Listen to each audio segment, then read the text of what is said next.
जी आज हम स्टार्ट लेंगे next prime book that is cash book.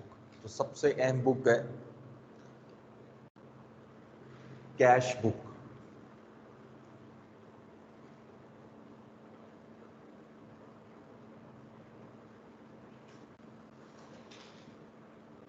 जैसे हमने पढ़ा था कि कैश बुक एक ऐसी बुक है जिसके अंदर सारी कैश रिसीट और सारी की सारी कैश पेमेंट्स जो हैं वो रिप्रेजेंट होंगी, वो शो की जाएंगी। यानी जितनी कैश हम रिसीट कर रहे हैं वो भी यहाँ पर आएगी और जितनी कैश पेमेंट है वो भी हम इसी बुक में लिखेंगे। तो इस पॉइंट ऑफ व्यू से अगर आप देखें, इसके दो कॉलम बनते हैं। अगर टेक्निकली देखें, सेल डे बुक था सिंगल कॉलम, सेल क्रेडिट होती है वो कॉलम क्रेडिट है। सेल रिटर्न डे बुक है, उसका कॉलम डेबिट हो गया क्योंकि सेल रिटर्न डेबिट होती है। इसी तरह परचेज जो है उसका कॉलम डेबिट हो गया, परचेज रिटर्न का क्रेडिट। लेकिन यहाँ पर कैश रिसीट भी है और कैश पेमेंट भी है। जितनी कैश रिसीट होती हैं वो हमारी डेबिट होती हैं और जितनी कैश पेमेंट्स हैं वो हमारी क्रेडिट होंगी। इसलिए ये टी अकाउंट फॉर्मेट में बनेगी कैश बुक। अब इसमें तीन मेथड्स होते हैं, तीन फॉर्मेट होते हैं। एक होता है सिंगल कॉलम कैश बुक,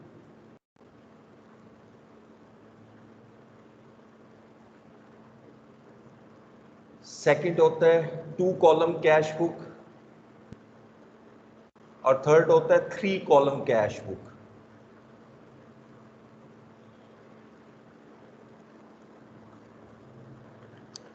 अच्छा, सिंगल कॉलम कैश बुक में सिर्फ एक कॉलम होगा कैश का, यानी एक से मतलब है कॉलम दो होंगे, एक डेबिट साइड पे और एक क्रेडिट से। यानी कैश रिसीट और कैश पेमेंट वो दो अपनी जगह चल रहे हैं।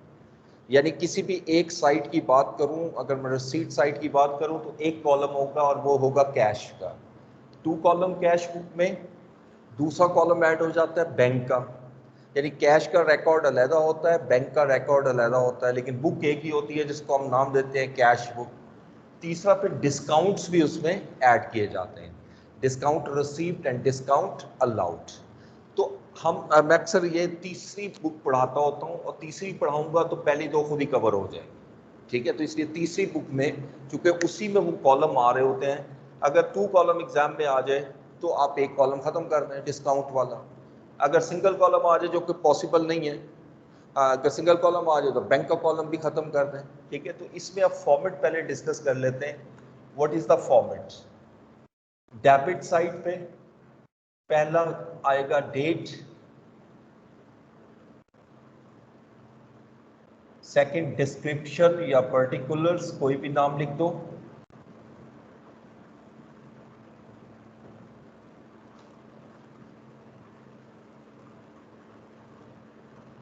अब इससे आगे तीन कॉलम बनाने हैं। ये डेबिट साइड है, तीन कॉलम।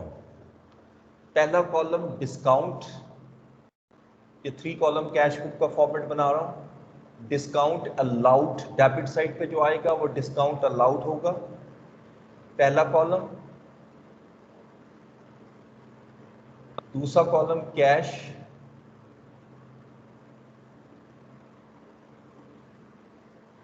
और तीसरा कॉलम बैंक।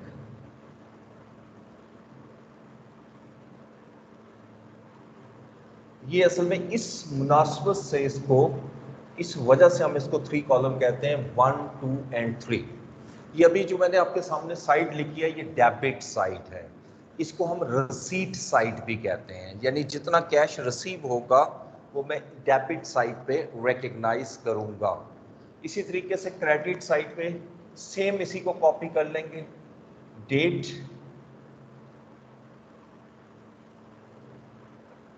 डिस्क्रिप्शन,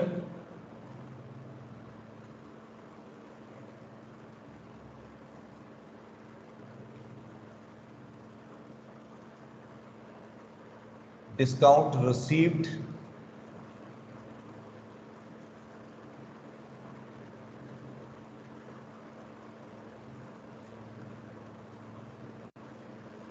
कैश और बैंक।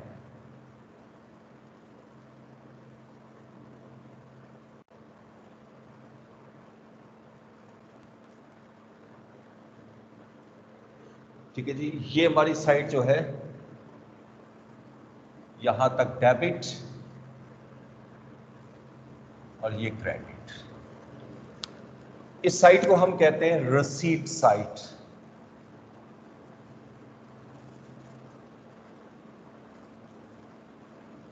और इसे हम कहेंगे पेमेंट साइड।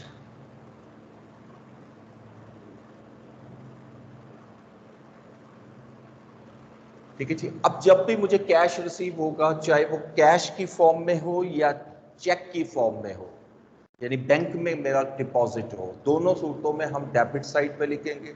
जब भी मैं कोई पेमेंट करता हूं, चाहे कैश में पेमेंट करूं या चेक के थ्रू पेमेंट करूं, वो मेरी पेमेंट साइड पर आएगा, क्रेडिट साइड पे। ठीक है, तो इस तरीके से हम इसकी पोस्टिंग करेंगे। तो ये कंप्लीट फॉर्मेट है। अब आप एक कॉपी पे साथ साथ में क्वेश्चन बनाता जाता हूं और साथ साथ हम इसको सॉल्व करते चले जाते हैं। So please write down first transaction जनवरी 1 लिखिएगा। 1 जनवरी की ट्रांजैक्शन लिखिए। Mister A started business with cash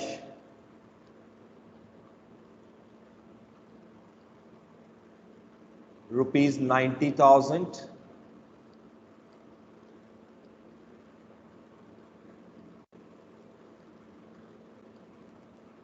and furniture worth rupees 30,000 and furniture worth rupees 30,000। जी बच्चों बताइए ट्रांजैक्शन कहां पे रिकॉर्ड करूं, किस साइड पे, डेबिट साइड, क्रेडिट साइड?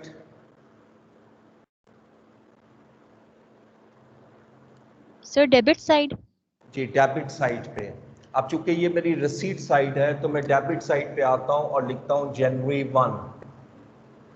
अब यहां मैंने डिस्क्रिप्शन में ऑपोजिट अकाउंट लिखना है कि कैश किस सोर्स से आ रहा है। तो सोर्स ऑफ कैश क्या है यहां पर? कैपिटल। कैपिटल।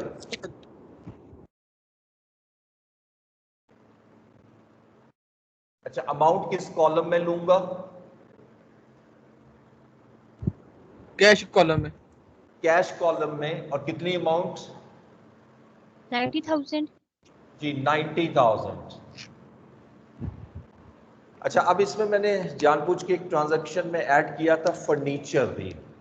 ठीक है, फर्नीचर जो आप बिजनेस में लेकर आया है उसका इस बुक से कोई ताल्लुक नहीं है। यहाँ पर सिर्फ वो ट्रांजैक्शन आएंगी जो सिर्फ कैश में हो रही है, ओनली कैश, जो कैश आ रहा है या कैश आउट हो रहा है, बस।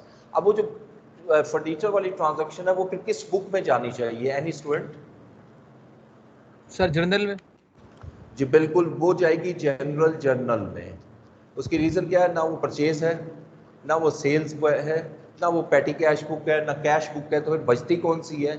एक ही बुक बचती है, that is known as general journal. ठीक है, तो बहरहाल इस वक्त हम जनरल जर्नल नहीं बना रहे, हम इस वक्त सिर्फ कैश बुक बना रहे हैं। आगे जनवरी 2 की ट्रांजैक्शन लिखिए। जनवरी 2 opened current account with bank, open current account with bank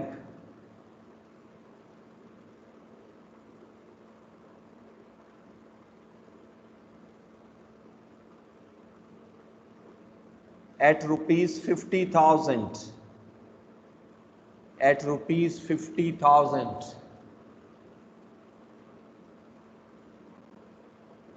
जी बच्चों बताइए, ये रिसीट है या पेमेंट है? Sir receipt. सर ये दोनों होंगे। सर डेबिट साइड पे होगा ना ये? जी अच्छा, अब अगर यहां गौर से देखें, क्योंकि दो कॉलम है, कैश भी इसी में है और बैंक भी है। अगर मैं कैश के पॉइंट ऑफ से देखूं तो जब मैं बैंक अकाउंट ओपन करूंगा तो कैश मेरे से कम हो जाएगा, डिक्रीज हो जाएगा। इसका मतलब है कि ये क्रेडिट साइड पे आना चाहिए। लेकिन दूसरी तरफ देखें तो बैंक अकाउंट का बैलेंस जो है वो इंक्रीज हो जाएगा, बैंक बैलेंस बढ़ जाएगा, तो वो फिर इस पॉइंट ऑफ से डेबिट होना चाहिए। यानी अगर ये देखें तो ये वाहिद ट्रांजैक्शन अभी नज़र आई है जो कैश बुक की दोनों साइड पे नज़र आ रही है। इस एंट्री को हम कहते हैं कॉन्ट्रा एंट्री। एक तो कॉन्ट्रा का वर्ड पढ़ा था ना, वो अलग चीज है, ये है Contra entry. Short question MCQs के पॉइंट ऑफ से ये याद रखिएगा, इसको हम डिफाइन करते हैं any entry which will be shown on the both sides of cash book। ऐसी एंट्री जो कैश बुक की दोनों साइडों पे शो हो, उस एंट्री को हम कॉन्ट्रा एंट्री का नाम देते हैं। ठीक है, अब इसको पोस्ट करने का तरीका देखें। चूंकि मैंने अभी बताया कि ये दोनों साइड पर पोस्ट होगा, इसका आसान तरीका जरा समझिएगा। मैं दोनों साइड पे पहले डेट लिख लूंगा, मतलब जनवरी 2, और ये जरूरी नहीं है कि इसी के सामने मैं जनवरी 2 लिखूं, वो जहां मर्जी लिखें, जहां स्पेस है, जनवरी 2। पहले दोनों साइड पे मैंने डेट लिखी। अब जरा देखते हैं कि अमाउंट किस कॉलम में आ रही है। डेबिट साइड में रिसीट कैश में है या बैंक में? रिसीट बैंक में है। बैंक में, तो मैं बैंक कॉलम में लिखूंगा 50,000, लेकिन इसके सामने डिस्क्रिप्शन में लिखूंगा कैश। और पेमेंट किस चीज की हो रही है? कैश की। कैश बिजनेस से जा रहा है, और यहां लिखूंगा ऑपोजिट अकाउंट बैंक। यानी आपने कैश बुक में ये शो किया कि मैंने कैश 50,000 बैंक में डिपॉजिट करवाया, और ये साइड बता रही है कि बैंक में 50,000 कैश डिपॉजिट हो रहा है। तो मीनिंग दोनों का सेम है, लेकिन एक तरफ कैश बैलेंस कम हो रहा है और बैंक बैलेंस मेरा इंक्रीज हो रहा है। ठीक है, इस ट्रांजैक्शन को जब मैं कंप्लीट करूंगा तो यहां इसके सामने सी का वर्ड लिखूंगा दोनों side. C stands for contra entry. ठीक है, यानी ये शो कर रहा हूं कि ये वो एंट्री है जो कि दोनों साइड पर शो हो रही है। ठीक है, नेक्स्ट आइएगा, purchased goods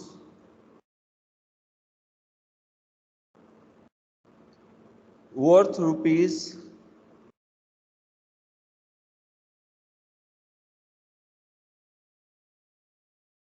32,000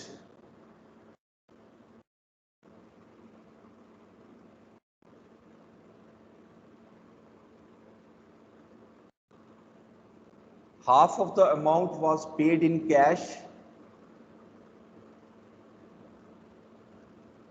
half of the amount is paid in cash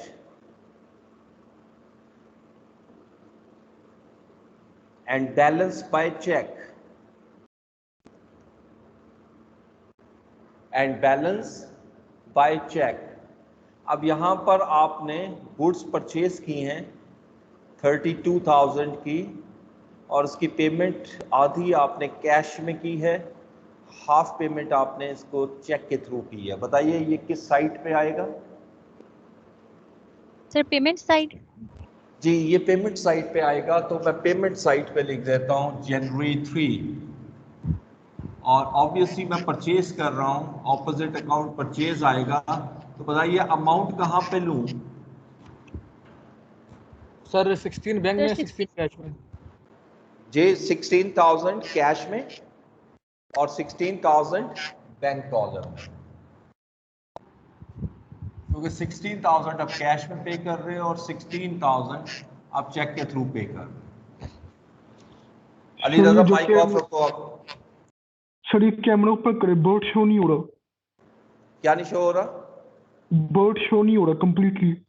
camera थोड़ा सा ऊपर, किसको शो कैमरा नहीं हो थोड़ा रहा? सा ऊपर कर। कहा आपको बोर्ड शो नहीं हो रहा, बाकियों को हो रहा है ना, इसमें का मतलब नहीं आपकी सर, प्रॉब्लम। ऊपर पोर्शन वाला शो नहीं हो रहा। नहीं, बाकी स्टूडेंट से पूछो ना, बाकी को नजर आ रहा है भाई? यस सर आ रहे हैं। Yes sir. इसमें आपका मसला है, ये हमारा मसला नहीं है। अब आपका क्या मसला है मुझे नहीं मालूम। अच्छा जी, next.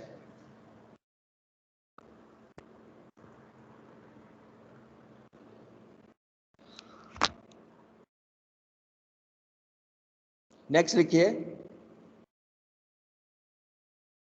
Goods sold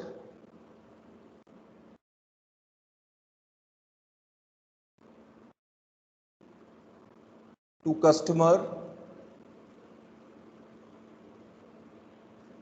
rupees 45,000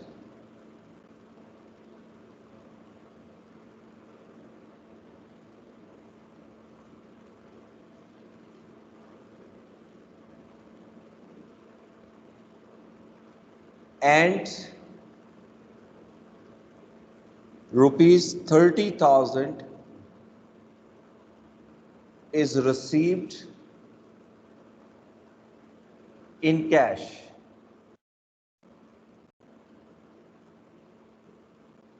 And rupees 30,000 was received in cash.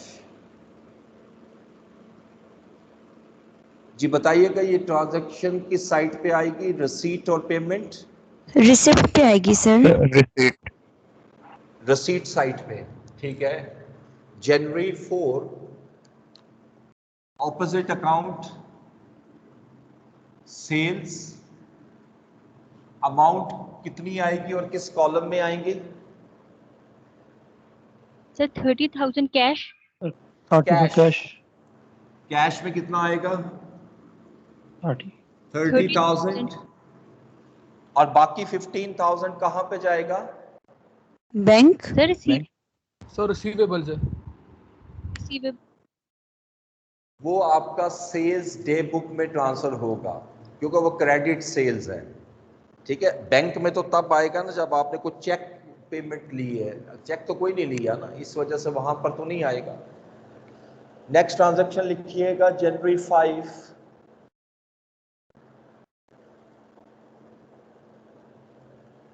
Purchased goods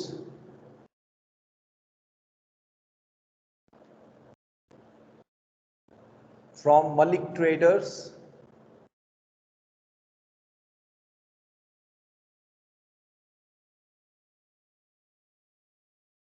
worth rupees 22,000 worth rupees 22,000। बताइए ये ट्रांजैक्शन किस साइट पे आएगी? कैश बुक की पेमेंट की साइड पे आएगी सर। सर ये इसमें नहीं आएगी।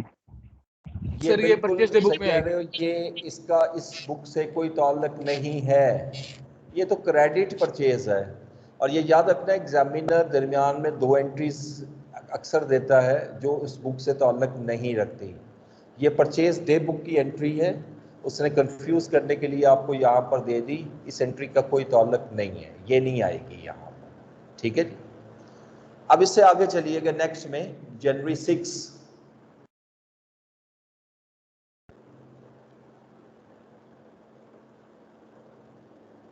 check received from customer 5,000 check received from customer rupees 5,000।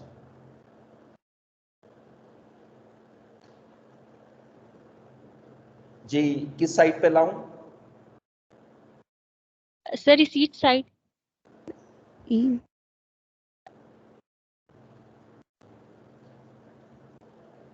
Ji debit credit या आएगी नहीं?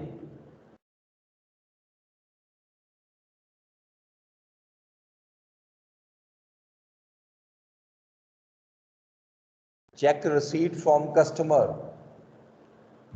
सर रिसीट साइड पे आएगी। आप लोगों की आवाज नहीं आ रही मुझ तक। सर रिसीट साइड पर आएगी। रिसीट साइट पर आएगी। आप जनवरी, चूंकि आप चेक रिसीव कर रहे हो जनवरी 6 को, और यहां पे लिखूंगा डेटर्स या अकाउंट्स रिसीवेबल्स, और अमाउंट है 5,000। किस कॉलम में आएगी? बैंक। बैंक। Bank column.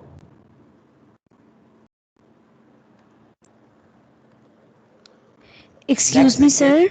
जी सर ये ट्रांजैक्शन नंबर 4 का प्लीज आप दोबारा से बता दें। ट्रांजैक्शन नंबर 4 जो है, आपने गुड्स सेल की थी जिसमें से 45,000 रुपीस की, जिसमें 30,000 आपको कैश रिसीव हो गया। नो सर ये वाली नहीं, इससे जो नेक्स्ट थी। जनवरी 5 की परचेज sir. गुड्स जो किए हैं आपने मलिक ट्रेडर से, ये क्रेडिट Yes, sir. परचेज है और क्रेडिट परचेज का कैश बुक से कोई ताल्लुक नहीं है। ये तो आप पढ़ के आए हो, जब किसी का दाम आ जाए तो वो क्रेडिट ट्रांजैक्शन होती है और क्रेडिट ट्रांजैक्शन क्रेडिट बुक में जाएगी, ये इसका इससे ताल्लुक नहीं बनता। यहाँ सिर्फ वो ट्रांजैक्शन आएगी जिसमें कैश इनफ्लो हो रहा है या कैश आउटफ्लो हो रहा है। इसमें ना कैश आ रहा है ना कैश जा रहा है, तो ये ट्रांजैक्शन कैसे आ सकती है यहाँ? जनवरी 7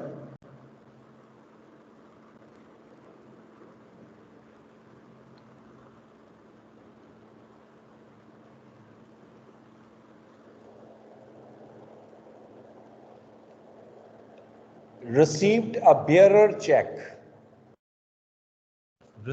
a bearer check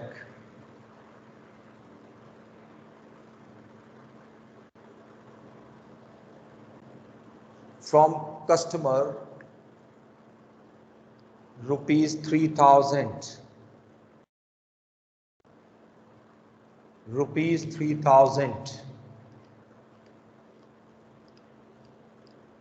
बताइए ये ट्रांजैक्शन रिसीट है या पेमेंट? Sir, receipt है. रिसीट है। जनवरी 7 ऑपोजिट अकाउंट अगेन आएगा डेटर्स, और ये अमाउंट किस साइट पे लिखूंगा, किस कॉलम में? कितनी मैंने बोली? Cash Bank. कितनी अमाउंट बोली है? 3,000। ये सर 3000 है हाँ जी, किस कॉलम में लिखूं? सर, कैश में लिखेंगे ये? ऊंची बोलो ना। Bank Sir, Sir, bank cash में में लिखेंगे. कैश में बैंक लिखेंगे, कॉलम bureau में check। नहीं आएगी, ये कैश कॉलम में आएगी। ये बड़ा केयरफुली अब आपने इस बात को समझना है। पहला भी और इस ट्रांजैक्शन में एक फर्क देखो। पहले आपने लिखा received a cheque from customer, आपने बैंक कॉलम में हमने लिया। जब आया received a bearer cheque from customer, हमने उसको कैश कॉलम में ले लिया। ये क्या चीज़ है और क्या फ़र्क है इसमें? ये याद रखना है कि बैंक ने जो चेक्स हम इशू करते हैं, इसकी नॉर्मली 3 टाइप्स होती हैं। ये तो खैर बीआरएस में डिटेल में भी पढ़ेंगे, एक चैप्टर आएगा, लेकिन यहाँ पर ब्रीफली आपको थोड़ा सा एक्सप्लेन कर दूं। एक होता है बेयरर चेक, एक होता है स्पेशल चेक, और एक होता है क्रॉस चेक। बिजनेस में जो चेक्स लिखे होते हैं, मिसाल के तौर पे जैसे इस ट्रांजैक्शन में मैंने लिखा कि cheque receive from debtor from customer 5,000 वाली, ये चेक कौन सा है? Always remember it is a cross cheque. Business में जो चेक्स चलते हैं वो क्रॉस चेक होते हैं। अब इनका मैकेनिज्म में फर्क क्या है? बेयरर चेक एक ऐसा चेक होता है जिसके ऊपर कोई नेम नहीं होता, आपने सेल्फ या कैश का वर्ड लिखा होता है। यानी इसके ऊपर हम वर्ड ऐड करते हैं सेल्फ और कैश। यानी कोई भी person, any person can take the cheque and can encash from the bank counter. वो बैंक में जाएगा और बैंक से जाकर कैश करवा लेगा। ठीक है, इस चेक को हम इसलिए कैश कंसीडर कर रहे हैं कि ये अल्टीमेटली कैश में कन्वर्ट होना है, ये बैंक में जा ही नहीं सकता, ये बैंक में डिपॉजिट नहीं हो सकता। ये चेक मुझे बैंक के काउंटर से जाकर वो कैश लेना है। ठीक है, इस वजह से हम इसको कैश लेते हैं। अच्छा, स्पेशल चेक भी तकरीबन इसी तरह का है, इसमें भी यही चीज़ आती है, लेकिन फ़र्क क्या है? स्पेशल चेक के ऊपर नेम ऑफ पर्सन लिखा होता है। जिस शख्स के नाम पे चेक हो, सिर्फ वही शख्स अपनी आइडेंटिफिकेशन देकर काउंटर से इसको कैश करवा सकता है। मैंने इसमें बताया था कोई भी कैश करवा सकता है, यहाँ पर हर बंदा कैश नहीं करवा सकता। अगर चेक के ऊपर मैं नाम लिख दूँ असलम, तो सिर्फ असलम जाकर ही इसको बैंक में कैश करवा सकता है और कोई पर्सन इसको कैश नहीं करवा सकता। लेकिन दोनों के कैरेक्टरिस्टिक ये है कि ये दोनों कैश में कन्वर्ट हो रहे हैं।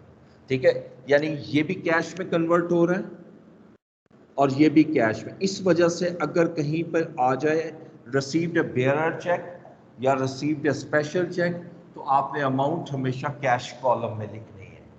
लेकिन क्रॉस चेक क्या होता है, जब मुझे चेक मिलता है तो इवन मेरे पास चेक है, मैं बैंक से जाकर उसको कैश ही नहीं करवा सकता, मैं इसको बैंक में डिपॉजिट करवाऊंगा।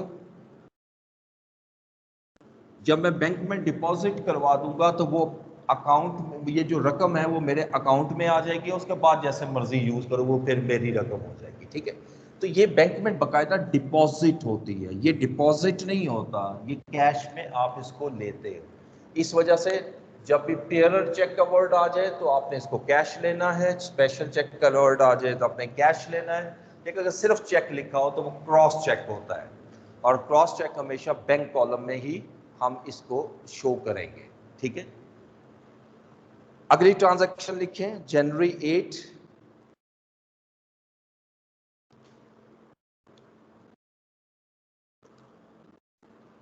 लिखिए check received from customer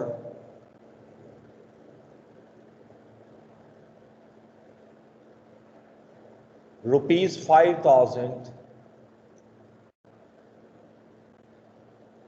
was dishonored, was dishonored।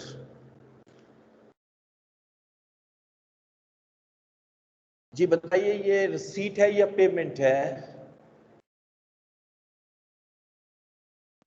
Sir please repeat कर दें। सोए हुए हो? नहीं sir. Check receipt from customer ₹5,000 was dishonored।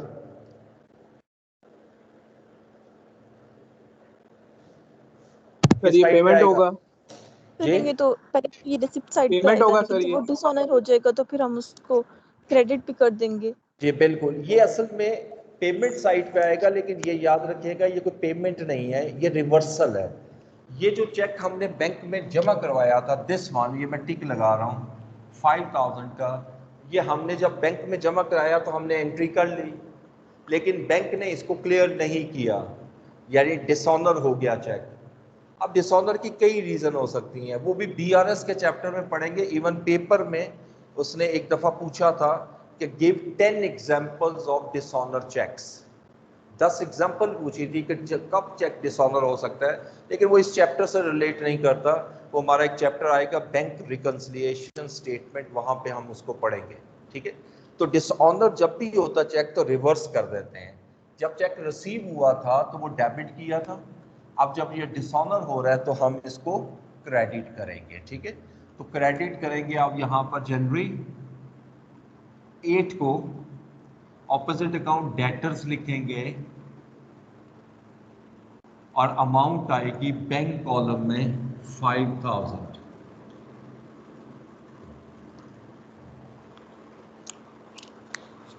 ठीक हो गया जी यहां तक? नेक्स्ट लिखिए जनवरी 9,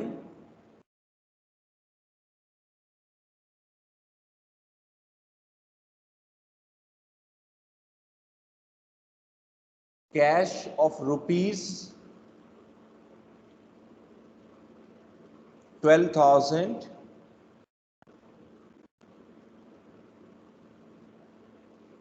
was withdrawn from bank।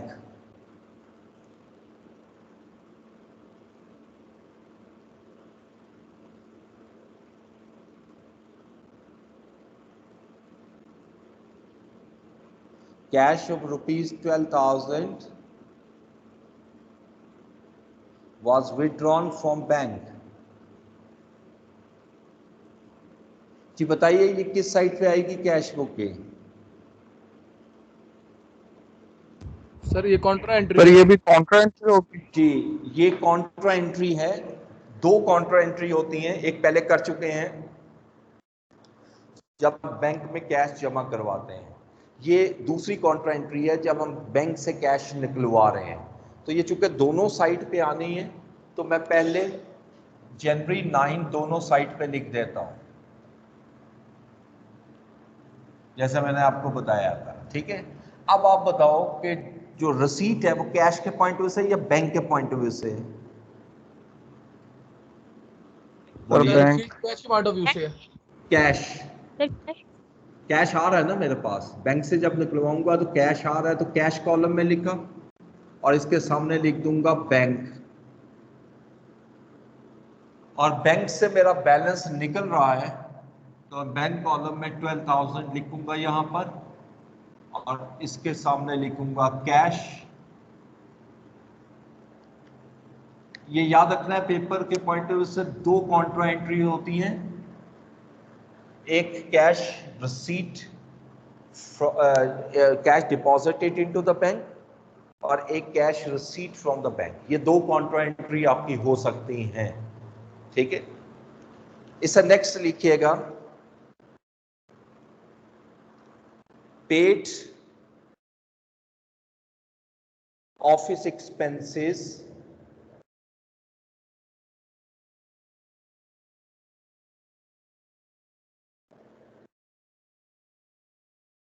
in cash rupees 8,000, rupees 8,000. Tell me whether it is a receipt or payment. Payment? Payment. Payment तो पेमेंट साइट पे आते हैं, जनवरी 10,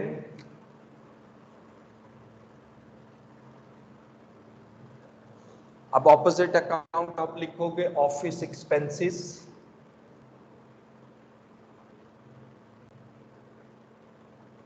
और अमाउंट किस कॉलम में लिखूं? Cash? कैश में 8,000।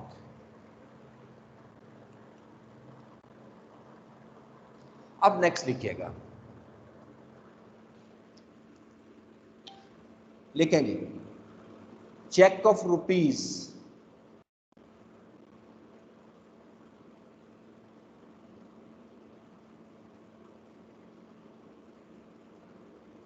check of rupees 3850, check of rupees 3850 was received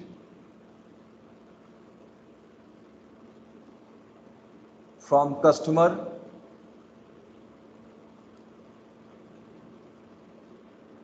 in full settlement of invoice,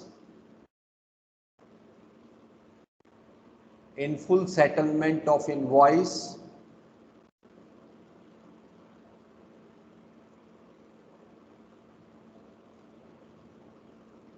of rupees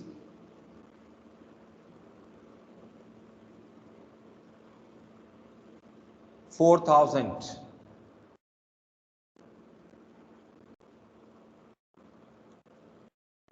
बताइए ये रिसीट है या पेमेंट? सर ये रिसीप्ट है। ये रिसीप्ट होगा सर। जनवरी 11। अब रिसीट आपको किससे हो रही है, सोर्स क्या है? डेटर। डेटर्स। Account receivable? हाँ जी, अकाउंट रिसीवेबल या डेटर्स। अब बताइएगा कि अमाउंट किस कॉलम में आएगी और कितनी आएगी? सर 3850 बैंक में आएगी और 150 डिस्काउंट अलाउड में आएगी। जी 3850, ये चूंकि आप चेक के थ्रू पेमेंट कर रहे हो, और ऑब्वियसली जैसे हमने पढ़ा था कि जो चेक होगा वो क्रॉस होगा, ये वो अमाउंट आ गई, और लेकिन इनवॉइस थी 4,000 की, 150 का डिस्काउंट हमने अलाउ किया है, वो डिस्काउंट कॉलम में आ जाए, ठीक है। तो ये डिस्काउंट कॉलम इस तरह यूज होता है, और इसका कोई इशू नहीं, जहां पेमेंट आती है वहीं डिस्काउंट होता है, ठीक है। जब आप डिस्काउंट अलाउ करते हो तभी करोगे जब कैश रिसीव कर रहे होते हो, और डिस्काउंट रिसीव तब कर रहे होते हो जब आप पेमेंट करते हैं, ठीक है। तो इसलिए उसके साथ ही वो लिंक हो जाएगा। अगली एक्सक्यूज मी सर। जी सर कस्टमर के लिए हम या तो डेबिटर या हम अकाउंट रिसीवेबल दोनों में से कुछ भी यूज कर सकते हैं ना? जी। रॉन्ग तो नहीं होगा? दोनों कर सकते हैं, दोनों में से कुछ भी। All right sir. लेकिन एक चीज का ख्याल करना है कि यूनिफॉर्मिटी रखनी है। अब मैंने क्वेश्चन डेटर से शुरू किया ना, तो हर जगह डेटर और क्रेडिटर का ही वर्ड रखूंगा, लेकिन अगर मैंने अकाउंट रिसीवेबल लिखा है तो फिर हर जगह अकाउंट रिसीवेबल और अकाउंट पेएबल यूज करूंगा। ये ना हो कि एक क्वेश्चन में कहीं डेटर लिखा हो कहीं अकाउंट रिसीवेबल लिखा हो, जरा इस चीज से अवॉइड कर लीजिएगा, ठीक है। सो नेक्स्ट लिखे cheque of rupees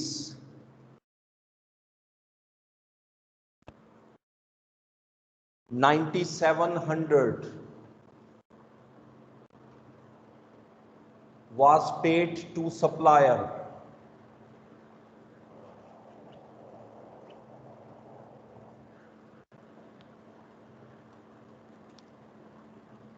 and discount thereon rupees 300 and discount thereon rupees 300.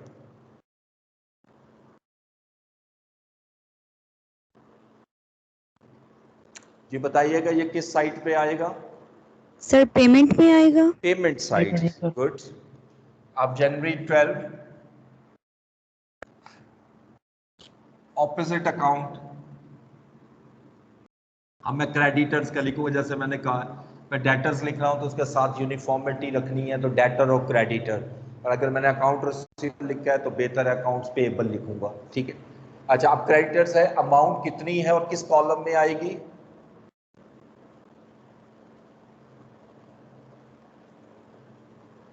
तो 9700 बैंक पेमेंट वाली कॉलम में आएगी। 9700 बैंक कॉलम में आएगी और सर 300 डिस्काउंट डिस्काउंट रिसीव्ड। जी बिल्कुल 300 डिस्काउंट रिसीव्ड में आएगी, ठीक है जी। नेक्स्ट लिखिए, cheque of rupees 4000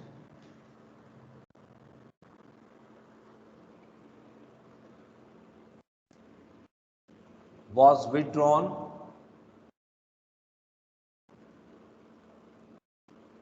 by owner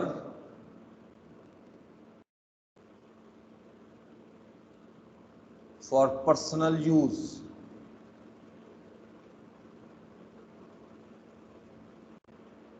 January, date को भी आगे करते रहिएगा, अब जनवरी 13 आएगी।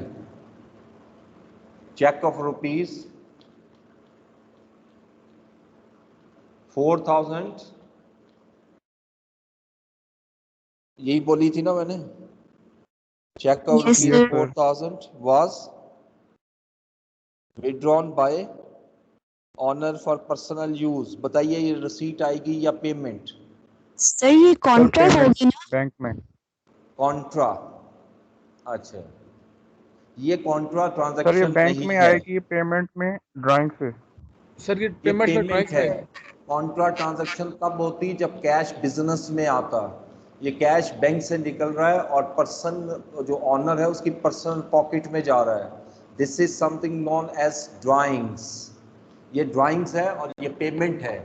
तो जनवरी 13 को यहां पर इसको कॉन्ट्रा एंट्री नहीं करना आपने, ये ड्राइंग्स की अमाउंट आएगी और ये अमाउंट ऑब्वियसली बैंक से निकल रही है, तो मैं बैंक में से 4000 क्रेडिट कर। नेक्स्ट लिखिए,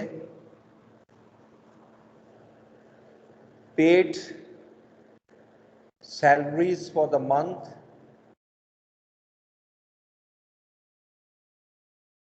paid salaries for the month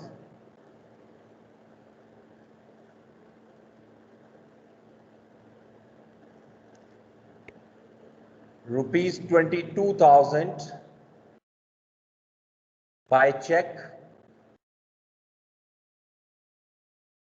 and rupees 15,000 in cash।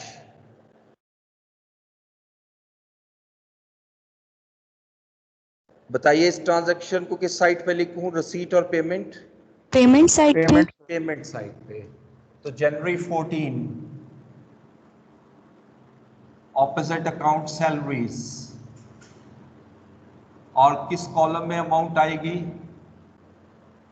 Sir bank में 22,000 और कैश में 15,000। कैश में 15,000, ये दोनों कॉलम में आएगी, कैश में भी और बैंक में भी, ठीक है। और चूंकि आप कुछ पेमेंट एक्सपेंस का कैश में कर रहे हो और कुछ आपका इसमें बैंक में कर रहे हो, चेक के थ्रू कर रहे हो, ठीक है। नेक्स्ट लिखिए, जनवरी 15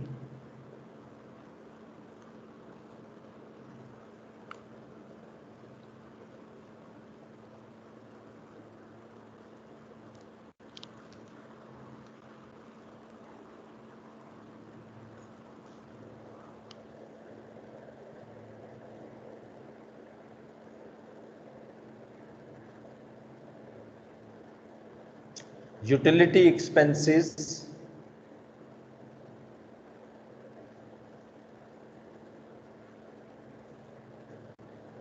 were paid by owner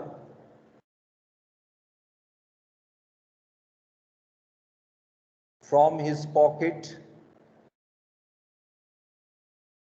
rupees 19,000. Rupees 19,000. बोलिए ये ट्रांजैक्शन कहां पर आएगी? पेमेंट साइड पे. पेमेंट साइट पे. और कोई स्टूडेंट? सर ये ऑनर ने पर्सनल पॉकेट से की तो सर कैपिटल होएगा ना, पर रिसीट साइड पर आएगा.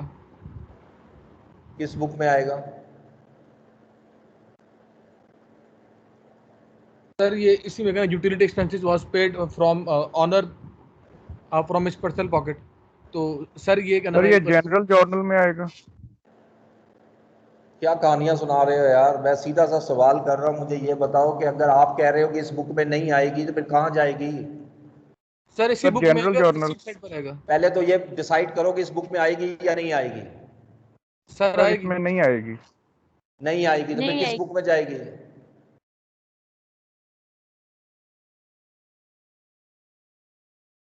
फजूल में कहानियां ना सुनाया करो.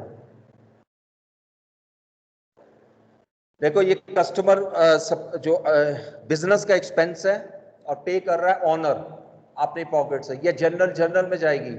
ना बिजनेस में कैश आ रहा है ना बिजनेस का कैश आउट हो रहा है, तो इसका कैश बुक से कोई ताल्लुक नहीं है. ये जनरल की ट्रांजैक्शन है और इसको आप जनरल में लेके जाओगे. तो ये 15 दिन की मैंने आपके सामने ये मुकम्मल की.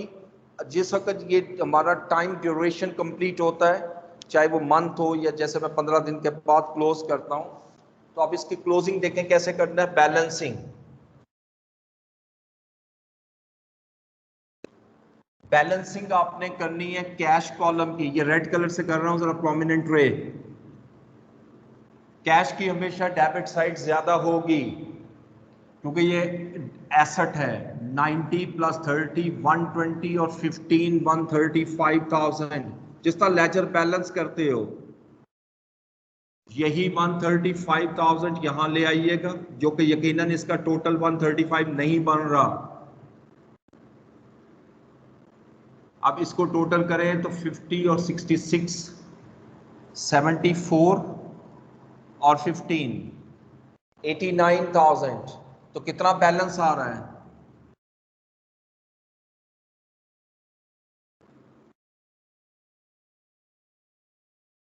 Balance carry down 56,000. यानी ये बुक मेरी ये शो कर रही है कि टोटल कैश रिसीट हुआ था 135, टोटल पेमेंट हुई थी मेरी 79,000 और 56,000 मेरे पास कैश का बैलेंस मौजूद है. अच्छा आप मुझे बताइए बैंक का डेबिट साइड ज्यादा होगी या क्रेडिट? डेबिट. जरूरी नहीं है. बैंक डेबिट भी हो सकता है और क्रेडिट भी, क्योंकि बैंक ओवरड्राफ्ट भी हो सकता है. ठीक है, तो यहाँ पर बड़ा केयरफुली आपने चलना है. और मेरे ख्याल में इसकी क्रेडिट साइड इस क्वेश्चन में ज्यादा आ रही है. तो जब क्रेडिट साइड ज्यादा आ रही है तो मैं क्रेडिट साइड को टोटल करूं. अब इसको टोटल करें 21 33 55 59 68 700. यही 68 700 यहां ले आते हैं और 68 700 में से ये लेस कर दें 58 850. तो 9,850 की अमाउंट आएगी. This is the balance carry down. यानी अगर बैंक का बैलेंस डेबिट साइड पे आ रहा है जैसे हमने पढ़ा था, तो ये डेबिट बैलेंस नहीं है, ये हमारा क्रेडिट बैलेंस है. और क्रेडिट बैलेंस ओवरड्राफ्ट बैलेंस होता है. ठीक है, जैसे ये मैंने बैलेंसिंग की, साथ ही अगला जो डेट है उस डेट को ओपनिंग बैलेंस दोबारा ले आइएगा. ये बैलेंस इसकी डेबिट साइड पे आएगा जनवरी 16 को. जो पिछले मंथ का क्लोजिंग बैलेंस होता है वो अगले मंथ का ओपनिंग बैलेंस हो जाता है 56,000।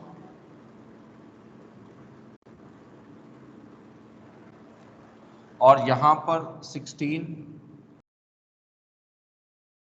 बैलेंस बीडी, और ये बैंक का बैलेंस यहां ले आऊंगा। बैंक का बैलेंस आ रहा है 9850, ये 9850। ये है हमारी cash book, simple 3 column cash book. अब मैंने आपको जैसे बताया था इसी क्वेश्चन में अगर 2 कॉलम कैश बुक आ जाए अब उसी के मुताबिक चेंज कर लोगे, एक कॉलम कम कर देंगे और वो है डिस्काउंट का। और अगर आ जाए आपके पास सिंगल कॉलम कैश बुक, तो सिंगल कॉलम कैश बुक में आप बैंक का कॉलम भी खत्म कर देंगे, सिर्फ और सिर्फ कैश का कॉलम बनाएंगे। ठीक है, तो वो ज्यादा आसान होती है, इसलिए मैं डायरेक्ट आपको 3 कॉलम कैश बुक आपके साथ डिस्कस की। ठीक हो गया।